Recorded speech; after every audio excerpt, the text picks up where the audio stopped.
kunnafoni min bɛ di nanzarakan na o bɛna yɛlɛma aw ye todunkan na a bɛna lase aw ma seeru sila maraka faama fɛ sabula kunnafoni sɔrɔbaliya o ye kunnasiri ye. maraka faama ka journal banbaara bɛna lase aw ma ka sababu ɲuman kɛ malizoom.net ye. maraka faama i bisimila bi kunnafoniw bɛ cogo di. dongoro waati sera radio bɛnkɛ ale kuma so kɔnɔ 97.7 tɔmi kelen fiɲɛ suru ka bɔ sugunura kulujo nagakɔrɔla na bi donya in na ntɛnɛn desanburu kalo tile 23 san 2019 a labɛnna fasiri jɛkulu ma fɛ a bɛna lase ne Seyidu Sila maraka faama fɛ sori gindo dɔgɔnɔkɛ faama kale to suya kolela kunnafoni bakurubaw filɛ.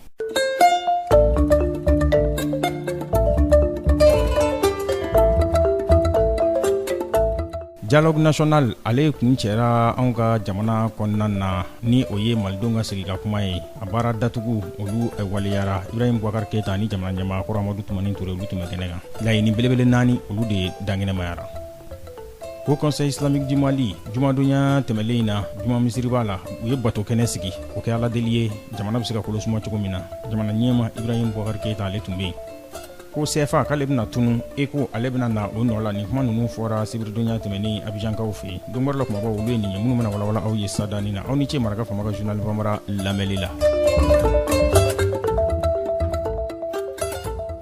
an bɔra ko de fɔ sisadani na dialogue national inclusif ale kun cɛra Bamakɔ yan desanburu kalo tile 22 tɛmɛlen karidu tɛ kunungo ye wa baara datugu a kɛra maa ba saba bɔɲanko olu de sen donna nin sigi ka kuma in na Ibrahim Boubacar Keita baara datugu waati ale tun bɛ ani jamana ɲɛmaa kɔrɔ Amadu Tumani Ture ale tun bɛ laɲini belebele 4 olu de kalanna minnu bɔra nin ɲɔgɔnnajɛrɛ in kɔnɔna na. O laɲini fɔlɔ o ye ko kalataw bɛ se ka waleya cogo min na n'o bɛ wasaden kalataw n'o bɛ olu ko fɔ ka bɛn mai kalo tile 2 san 2020 ma k'u ka ɲɛdama kɛ n'o ye jamanadenw ka kan bɔ ye ka ɲɛsin jamana sariya sunba o bayɛlɛmali ma n'o ye constitution ye mun bangera février kalo tile 25 san 1992 sabanan ko accord kɔnɔ ko dɔw ko ka ɲɛdama kɛ olu la olu bɛ se ka bayɛlɛma cogo min na ani wulikajɔw bɛ se ka kɛ cogo min na lakana fɛɛrɛw ka kɛ jamana fantan 4 bɛɛ lajɛlen na olu kɛra laɲini belebelew ye maa minnu sema donni ko la sa o de kɛra Ngwara Daba fanga ɲinitɔnw ye n'o ye opposition ye nka Ibrahim Boubacar Keita y'a jira k'a fɔ k'ale bolo mɔnabɔlen bɛ u nɔfɛ hali bi ko Mali ko don.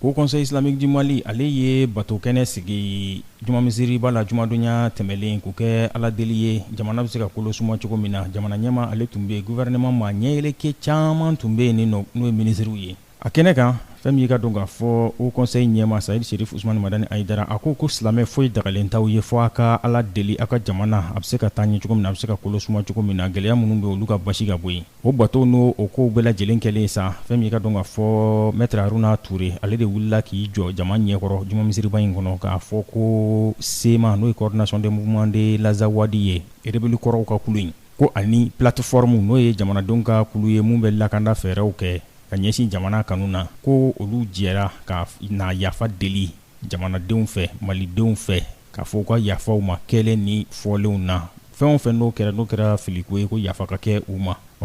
Ibrahim Boubacar Keita a yɛrɛ ko nin diyara ale ye kosɛbɛ ko maaw tun ma sigi ni nin ye k'a fɔ ko nin bɛna kɛ ko nin diyara ale ye ko nin bɛ jamana basigi ko fɔ nin bɛ jamana kolosuma ko fɔ nin bɛ an ka jɛ ka ɲɛtaa siraw kɛ nin bɛ o ko fɔ nka jumadon dugusɛjɛ sibiri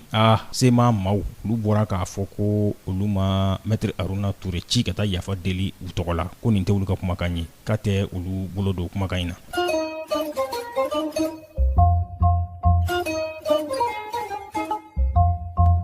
CFA k'ale bɛna yɛlɛma ka kɛ ECO ye san 2020 nata in nin kumakan in fɔra sibiri don desanburu kalo tile 21 tɛmɛlen Abidjan kɔnɔwari faaba kɔnɔ Alassane Ouattara ani Emmanuel Macron Faransi jamana ɲɛmaa olu de tun bɛ nin kuma in fɔ yɔrɔ kɛnɛ kan ko Faransi bɛ n'i sen bɔ CFA o yɛrɛ maracogow kɛli la ko CFA na yɛlɛma ka kɛ ECO ye u ye nin kuma ninnu de fɔ k'u bɛ a waati bolodalen k'u b'a bɛɛ lajɛlen sigi ɲɔgɔn kan k'a bɛ se ka waleya cogo min na ka bɛn san 2020 ma ko Faransi bɛna bɔ kulun kɔnɔ ka ECO to an yɛrɛ bolo an ka jamanaw olu ka o ɲɛnabɔ Benin ministre min ɲɛsin bɛ sɔrɔ ko ɲɛnabɔli ma n'o ye Romuald Wadanyi ye ale ko yanni ECO an k'a sɔrɔ an tigɛ kɔnɔ ko fɛɛrɛ caman bɛ yen olu bɛna olu sigi sen kan o bɛ se ka mɛru ka bɛn san 2020 ma cogo min na farafinna woroduguyanfan jamanaw olu bɛɛ lajɛlen bɛ se ka jɛn ECO in na cogo min na ka a larawe u ni ɲɔgɔn cɛ